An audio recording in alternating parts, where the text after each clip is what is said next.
Brats, we have been looking for the perfect facial interface for the Quest 2, and we still have not found it yet. We tried the VR cover, we tried the AMVR. They're not necessarily bad, but it's still just not the right fit for my face. We're gonna find out today if Zaracle can change that.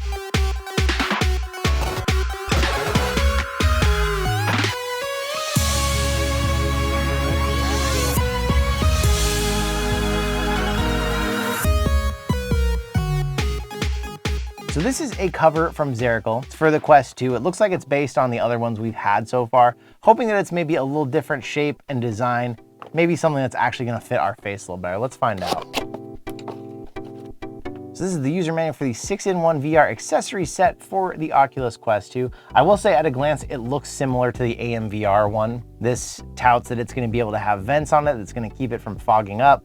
Says that this is sweat-proof, dust-proof, anti-scratch, and of course they send you one of these useless lens covers that companies tend to always send you. Although, this one's actually kind of flexible. It's like a foam instead of like a cardboard like a lot of them send. It's a little nicer, but not something I'm gonna use. They tend to activate your headset accidentally when they're in there because they're too close to the proximity sensor. We don't need it. Currently right now, I've got the AMVR one on here. And like I said, if we were to look at these side by side, you can see there is a lot of similarities. The only difference, of course, for me, the AMVR that came with mine did not have a place for the nose pad to stick on, even though it came with one. And other people said in the comments, there usually is double stick tape attached. So I guess we had some bad luck and we got something faulty there, but these are pretty similar. Noticeable difference right here though. This actually has those vents at the top that it claims makes that difference. And I will say on the Quest 1, my Kiwi had those vents. I didn't have problems with the screen fogging up. This AMVR one, screen fogs up all the time. Shape of the two looks extremely similar. Almost looks like it could have been made off the same blueprints. The AMVR, the thing that bugs a lot of people and the thing that I will agree with, I can find right now, when it's on your face, it doesn't tend to contact back here like it should. There's like wiggle room. Doesn't seem like this is gonna cure that problem either, but let's give it a try. The face pad's thicker. They don't give you two options like most of them. It's a little thicker than what I've got on that one. It is thick enough that it's doing a pretty good job filling in the space, at least right here for my face shape. And then these nose covers, they give you two. I guess there's a bigger and a smaller one. We'll try the smaller one. I don't think I have too sizely of a nose, but we'll find out. Instead of being like a Velcro or a double stick tape, it curls over with silicone, which is kind of a weird design. Probably wouldn't have been a bad idea to put it on before I put the other part on. I tend to go without nose covers. The light bleed bothers me, but at the same time, something touching me on the nose kind of bothers me too. So let's try it though. I definitely think that one looks good.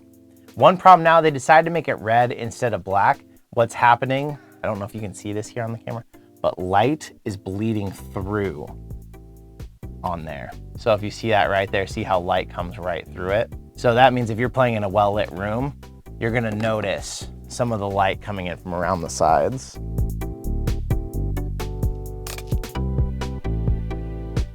You know what? I like it better than the AMVR, actually. What I might do if I were to keep both of them, I like the feeling of this pad better. This pad is hard and I notice it down on my cheeks pushing. This pad is really squishy and nice. I might actually take this pad from the AMVR and just put it on here. This one wraps around my face better. It fits better. It doesn't wiggle as much from side to side because these sides are actually contacting my face. So if I'm playing an active game, I'm moving around, it's not shaking as much as the AMVR one would. So I guess the last question is it gonna fog up if I'm getting real sweaty and playing? And the only way I'm gonna figure that out is to go play some games and test this thing out real quick. So I'm gonna do that and I'm gonna be right back with you to finish this video. I'll tell you my final thoughts on this. I just played a whole bunch of pistol whip and I can verify no matter how much I sweat, I did not, you can even see, it's still sweaty in there. I could not get this thing to fog. So that right there wins this out over AMVR. This is gonna be my new full-time facial interface. You can also see I was playing pretty aggressively and this thing is kind of coming undone. I don't love that. I personally probably will just take it off. That facial interface, it's not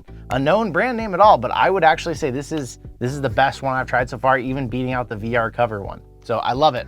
I will leave a link in the description in case you want the same one. I believe they've got a couple different color options as well online. We just got the red because we kind of have a red thing going on. Check it out. If you're looking for one, I highly recommend this over any I've tried so far. So thank you so much for hanging out with me today. I will see you in another reality.